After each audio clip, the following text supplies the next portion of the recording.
Our guest is Dr. Lewis Baldwin, and the topic is the significance of African American history, the beginning of African American History Month. And of course, Dr. Baldwin, let's have you during the second segment to talk about some of your own personal experiences dealing with the civil rights movement, the marches, and that kind of activity, because I think that that has that would be as significant as anything that we could talk about here today. Well, the civil rights movement actually came of age during my high school years in Camden, Alabama. I was in high school in 1965. I was actually a sophomore when the Selma campaign started for voting rights, if you remember that.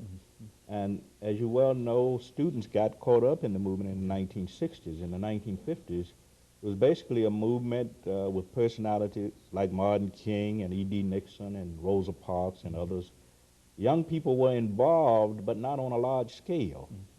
But in 1960, we know, 1960-61, the student sit-ins started in Greensboro and Nashville, parts of Alabama, Atlanta, and of course the Freedom Rides in 1960-61. I think during that period, young people injected a new dynamic into the civil rights movement. Martin King called it a new spirit of resistance. Because the struggle in the early 1960s in many cases was waning. We know that the struggle in Albany, for an example, in 1961-62 with Martin King was basically a fiasco. But what changed the movement, of course, was the coming of age of students and the involvement of students in sit-ins and freedom rides, etc. Colleges like Albany State in Georgia, Alabama State, Shaw University in North Carolina, American Baptist College, Tennessee State, Fisk. These institutions provided students who actually injected a new dynamic into the civil rights movement. In fact, we don't often recognize it, or we don't often think about it, but the sit-ins and the freedom rides, those were not developed by the leadership of the Southern Christian Leadership Conference. King and the other leaders did not come up with those ideas. Those ideas came from students, primarily college students. Some high school students were involved. And I had a chance to witness some of that and also to participate in some of it. And I can't tell you what that meant in terms of my own personal growth.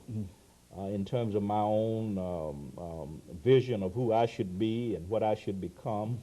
And as I said earlier, that was part of the inspiration for my decision to study African American history and culture.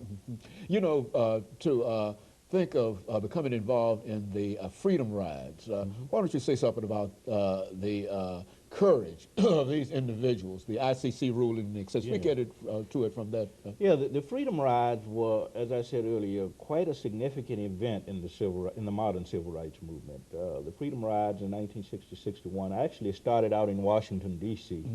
With white students sitting at the back of the bus and black students at the front of the bus. And of course, they traveled from Washington, D.C. to points in the South, the Carolinas, Georgia, Alabama, ultimately Mississippi. It took a lot of courage because if you remember what happened when they reached Anniston, Alabama on Mother's Day in 1961, they were beaten by Klansmen in Alabama. White and black students, very courageous, very devoted to the cause. They had to confront armed sheriffs, constables, mob violence. But in the midst of all of that, they had the courage to persevere and to demonstrate the absurdity of segregation in interstate travel. And that was very, very important. And of course, the sit-in movements, the freedom rides, and all of these things play a very, very significant role in helping to move the civil rights movement further. You know, Dr. Baldwin, one aspect of this has been the Civil Rights Act of 1964, I think that we've often talked about. Exactly. Why don't you say something about that and say something, I know you've talked about the economic impact of Title VI and et cetera. Speak to it from that instance. Yes, well, a lot of times we get caught up in our discussions of the movement, of various events that occurred in connection with the movement, and we often forget that there was another side of the struggle with people like Thurgood Marshall and others who were dealing with the legal issues in relationship to the movement. But the 1964 Civil Rights Act was a landmark act passed, signed during the President Lyndon Johnson's administration. It opened public accommodations, job opportunities for blacks. It was an important decision, but I don't think you can take it in isolation from the 1965 Voting Rights Act. Both of those are important in the sense that they sort of advanced the struggle for basic civil or constitutional rights and also for political enfranchisement. Dr. King always said that with the signing of the Civil Rights Act of 1964, the very first phase of the movement ended. That phase that was geared toward the achievement of basic civil or constitutional rights. The second phase began with the 1965 Voting Rights Act, which meant that African Americans in the South had achieved political enfranchisement. And from that point, of course, we know that he began to address issues of economic empowerment and international peace, which were very, very important. But another important thing that we have to consider is that the Civil Rights Movement brought about a renaissance in black studies. We were talking earlier about Black History Month. Scholars began in the 1960s, late 1960s, early 1970s, began to give more serious attention to the study of African American history, African American religion, African American culture. We saw black studies programs developing in universities and colleges across the country, black church studies programs in seminaries and divinity schools. So all of this was occurring in the 1960s. And I don't think you can understand these developments apart from the kind of vitality that young people brought to the movement. Well, now, Dr. Baldwin, we've got a minute before our commercial break. When we come back, what we'd like for you to do is to speak in reference to what young people might do. As you indicated, you had an opportunity as a young person to participate in the movement and some of the more dangerous aspects of the movement and et cetera.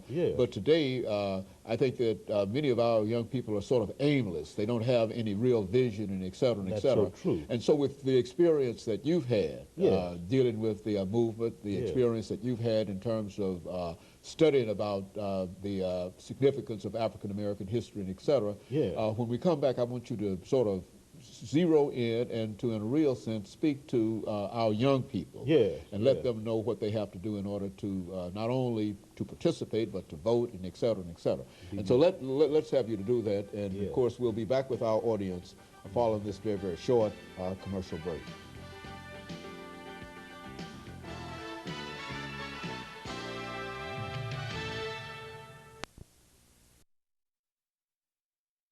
The topic is the significance